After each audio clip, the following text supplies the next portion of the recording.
राज मीणा।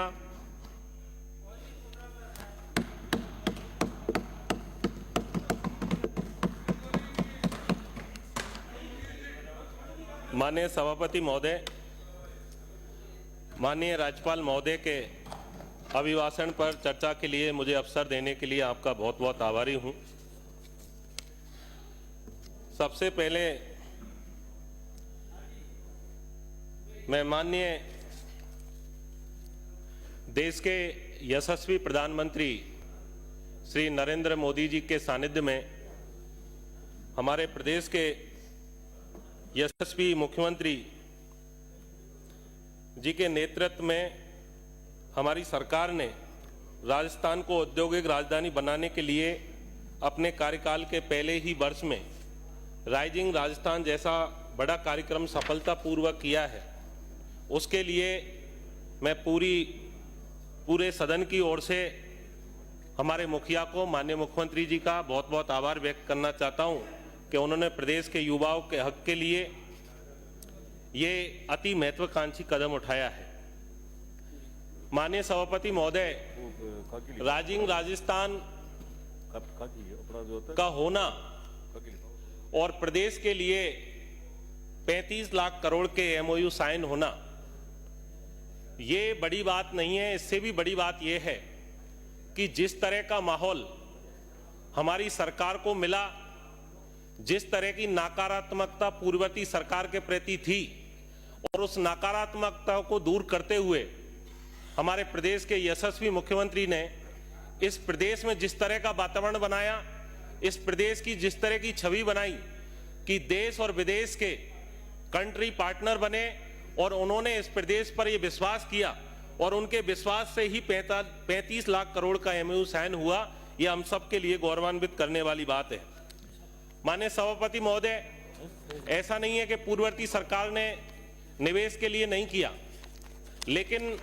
निवेश के लिए उन्होंने जो भी कार्यक्रम किए, इनकी नीयत में खोट थी और उसी खोट के चलते राजस्थान की जगह पर ये स्वयं नेता फले फूले, न कि राजस्थान फला फूला। माननीय सभापति महोदय, मैं पूर्वी राजस्थान से आता हूं और पूर्व मुख्यमंत्री श्रीमती वसुंधरा राजे जी ने जिस तरह से ईआरसीपी का विजन एक राजस्थान के सामने रखा और पूर्ववर्ती सरकार ने उस विजन को जो राजनीतिक टूल बनाया, और राजनीतिक टूल के चक्कर में पूरे 5 साल तक ईआरसीपी लटका रहा। उस ईआरसीपी को माननीय मुख्यमंत्री जी ने अपने सशक्त नेतृत्व पर, जिन्होंने अपने भागीरथी प्रयासों से ईआरसीपी जैसे अब राम जल सेतु लिंक परियोजना के नाम से जाना जाएगा, माननीय मुख्यमंत्री जी ने इस राम जल सेतु लिंक परियोजना के माध्यम से प्रदेश के 17 जिलों, जिनमें 4 लाख हेक्टेयर भूमि को सरसब्ज करने के साथ ही 3 करोड़ से अधिक आबादी के प्यासे कंठ को शीतलता मिलेगी, जैसा एक महत्वपूर्ण काम किया है, निश्चित रूप से हम सबके लिए गौरवान्वित करने वाला पल है। माननीय सभापति महोदय, हमारी सरकार ने अपने वादे के अनुरूप एक वर्ष में 59,500 सरकारी नियुक्तियां प्रदान की है। वहीं इस वर्ष 85,000 पदों पर भर्ती के लिए परीक्षा का कैलेंडर जारी करना, और पिछली सरकार में जिस तरह से न तो भर्तियां निकलती थी, यदि भर्तियां निकल जाती थी तो उनके पेपर लीक हो जाते थे, और पेपर लीक से बच जाते तो कोर्ट में जाकर वो भर्तियां अटक जाती थी। जिस तरह का एक युवाओं के अंदर, एक हमारे प्रतिभावान युवाओं के अंदर जिस तरह का एक निराशा का, हताशा का भाव बना, उस निराशा और हताशा के भंवर से निकालकर माननीय मुख्यमंत्री ने इस प्रदेश के युवाओं के अंदर एक सकारात्मक ऊर्जा का संचार किया है, और उसी के कारण ये 85,000 पदों की जो भर्तियां निकाली है, ये यूपीएससी की तर्ज पर माननीय मुख्यमंत्री जी ने इसका एक पूरा कैलेंडर जारी किया है, और उस कैलेंडर के अंदर ये भर्तियां कब होनी है, इनकी परीक्षा कब होनी है, इनका रिजल्ट कब आना है और कब नियुक्ति मिलेगी, ये पूरा एक कैलेंडर जारी करना अपने आप में एक सशक्त नेतृत्व को परिलक्षित करता है। माननीय सभापति महोदय, अभी सदन के अंदर महात्मा गांधी राजकीय विद्यालयों के बारे में एक चर्चा चल रही थी। मैं आपके माध्यम से सदन को अवगत करवाना चाहूंगा कि पूर्व की कांग्रेस सरकार ने 3741 अंग्रेजी माध्यम महात्मा गांधी राजकीय विद्यालयों को, हिंदी माध्यम के विद्यालयों को अंग्रेजी माध्यम में तब्दील किया। माननीय सभापति महोदय, मेरी ही विधानसभा के 2 महात्मा गांधी स्कूल है जिनका उदाहरण मैं आपके सामने एक नमूने के तौर पर रखना चाहूंगा। महात्मा गांधी राजकीय विद्यालय नारोलडांग जब हिंदी माध्यम में संचालित था उस समय 681 इसका नामांकन था। आज स्थिति यह है कि 209 केवल नामांकन इस स्कूल का रह गया है। दूसरा, महात्मा गांधी राजकीय विद्यालय डाबरा जिसका नामांकन 400 था और अंग्रेजी माध्यम में तब्दील करने के बाद में नामांकन केवल 200 रह गया है। ये 2 स्कूल ऐसे हैं जो मेरी विधानसभा के अंदर है। कल हमारे बीच में ही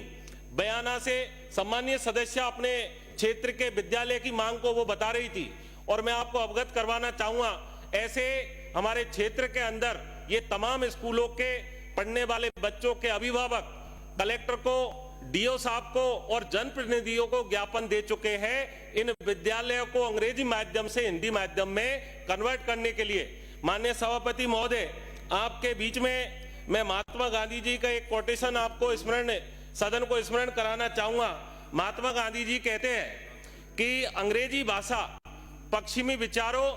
और संस्कृति की ओर खुलने वाली एक खिड़की मात्र है। जिस तरह से देश के राष्ट्रपिता ने अंग्रेजी शिक्षा के विषय में ये बातें कही, मैं अंग्रेजी शिक्षा का विरोधी नहीं हूं, लेकिन अंग्रेजी शिक्षा के बारे में राष्ट्रपिता महात्मा गांधी ने जो बात कही कि अंग्रेजी शिक्षा पश्चिमी संस्कृति और विचारों की ओर खिलने वाली एक खिड़की मात्र है। मुझे इस पूरे महात्मा गांधी विद्यालय जो इन्होंने तब्दील किए, इससे इस बात को परिलक्षित करता है कि इनका जो आला कमान है वो आला कमान पश्चिमी संस्कृति, पश्चिमी विचारों से ताल्लुकात रखता है और उस आला कमान को खुश करने के लिए इन्होंने महात्मा गांधी राजकीय विद्यालयों को अंग्रेजी में तब्दील किया। माननीय सभापति महोदय, आपके बीच में निवेदन करना चाहूंगा कि ऐसे हमारे प्रदेश के अंदर अनेकों स्कूल हैं, इन तमाम स्कूलों की समीक्षा होना जरूरी है। जो वास्तव में जरूरतमंद है उन्हीं स्कूलों को रखा जाए, अन्यथा इन स्कूलों को हिंदी माध्यम में बदला जाए, क्योंकि इससे हमारे क्षेत्र में, मैं मेरी विधानसभा की बात कर रहा हूं, उस क्षेत्र में काफी नामांकन पहले की तुलना में आधा रह गया है। माननीय सभापति महोदय, आपके बीच में बड़े 1 साल के बारे में सभी सम्मानित सदस्य विपक्ष के सभी बातें कर रहे थे कि 1 वर्ष ने हमारी सरकार ने क्या किया है। मैं आपके बीच में सदन के माध्यम से अवगत करवाना चाहूंगा कि 1 वर्ष पूर्ववर्ती सरकार का वो अंतिम साल, जब ये पूरे प्रदेश के अंदर जिस तरह से रेवड़ियां बांट रहे थे, जगह जगह घोषणाएं कर रहे थे, उस 1 साल की तुलना हमारे इस 1 वर्ष से मैं करना चाहूंगा कुछ आंकड़ों के साथ में। कालीबाई भील मेधावी छात्रा योजना अंतर्गत स्कूटी वितरण 1 जनवरी 23 से हमारी सरकार आने तक इन्होंने 4232 का स्कूटियों का वितरण किया है और हमारी इस सरकार ने 1 साल के अंदर 24,517 स्कूटियों का वितरण किया है। माननीय सभापति महोदय, स्कूली छात्राओं को साइकिल वितरण इनका 1 साल के अंदर अंतिम में 0 था और हमारी सरकार ने 8.51 लाख साइकिलों का वितरण इस 1 साल के अंदर किया है। माननीय सभापति महोदय, विद्यार्थियों को टैबलेट वितरण इनका 0 था, हमने 88,800 टैबलेट वितरणों किया है। राजकीय महाविद्यालयों में भवन निर्माण के लिए इन्होंने 21 महाविद्यालयों का निर्माण करवाया, हमने 70 महाविद्यालयों का इस 1 साल के अंदर निर्माण कराया है। माननीय सभापति महोदय, सोलर पंप सेट की स्थापना 1200 इन्होंने की, हमने 28,884 सोलर पंपों की स्थापना की है। गेहूं की खरीद जिसके लिए कहा गया है, गेहूं की खरीद इन्होंने अपने अंतिम साल में 4.38 लाख मैट्रिक टन गेहूं की खरीद की थी, वो हमारी सरकार ने 1 साल के अंदर 12,05 लाख मैट्रिक टन की खरीद की है। माननीय सभापति महोदय, कृषि में अध्ययनरत छात्राओं को प्रोत्साहन राशि के लिए इन्होंने अपने अंतिम वर्ष में 21.53 करोड़ रुपए के लिए प्रोत्साहन राशि दी थी, जो राशि हमारी सरकार ने 1 साल में 60 करोड़ रुपए की राशि को कृषि में अध्ययनरत छात्राओं को प्रोत्साहन राशि दी है। नहरी तंत्र के माध्यम से सृजित सिंचाई सुविधा इन्होंने 12,492 हेक्टेयर, हमारा 22,648 हेक्टेयर, नए ग्रिड सब स्टेशन इन्होंने एक साल में 14 किए, हमने 21 किए। सहकारी समितियों में नए गोदामों का निर्माण इनका लास्ट में 0 था और हमारा 62 है। पशुपालकों को किसान क्रेडिट कार्ड जो इन्होंने 1.11 लाख दिया, उसके मुकाबले में हमने 1.86 लाख दिया है। माननीय सभापति महोदय, गौशालाओं को सहायता इन्होंने 733 करोड़ दी, वो हमने 1148 करोड़ दिए। और प्रधानमंत्री मातृ वंदन योजना में लाभान्वित महिलाएं इन्होंने 1.94 थी, जो हमारी 4.86 लाख है। माननीय सभापति महोदय, एक बार से उत्कर्ष परिणाम का ये आपको कुछ नमूना हमने प्रस्तुत किया है। साथ में ही आपको इस सदन को आपके माध्यम से बताना चाहूंगा कि पिछले 3-4 दिन के अंदर जिस तरह से महामहिम राज्यपाल के अभिभाषण पर जो वाद विवाद चल रहा है, उससे एक बात ये स्पष्ट होती है कि विपक्ष के पास में ऐसा कोई मुद्दा ही नहीं है। विपक्ष के पास में ऐसा कोई मुद्दा ही नहीं है जो सरकार के किसी मंत्री को या सरकार के मुखिया को ये घेर सके। माननीय सभापति महोदय, आपको बताना चाहूंगा, इनकी परेशानी माननीय मुख्यमंत्री जी श्री भजन लाल जी नहीं है। इनकी परेशानी भजन लाल जी के कारण, जिस तरह से उनका सशक्त नेतृत्व है, उनका सबल नेतृत्व है, उसके कारण इस प्रदेश के सब 7 उपचुनाव के अंदर जिस तरह से 5 सीट जीतकर भारतीय जनता पार्टी आई है, उसके कारण इनके अंदर जो मरोड़े चल रहे हैं ये कहीं दिखाई नहीं दिए। 4-4 जगह इनकी जमानत जब्त हो गई और यहां पर हमारे नेताओं का नाम लेकर ये केवल मुद्दा बनाना चाहते हैं।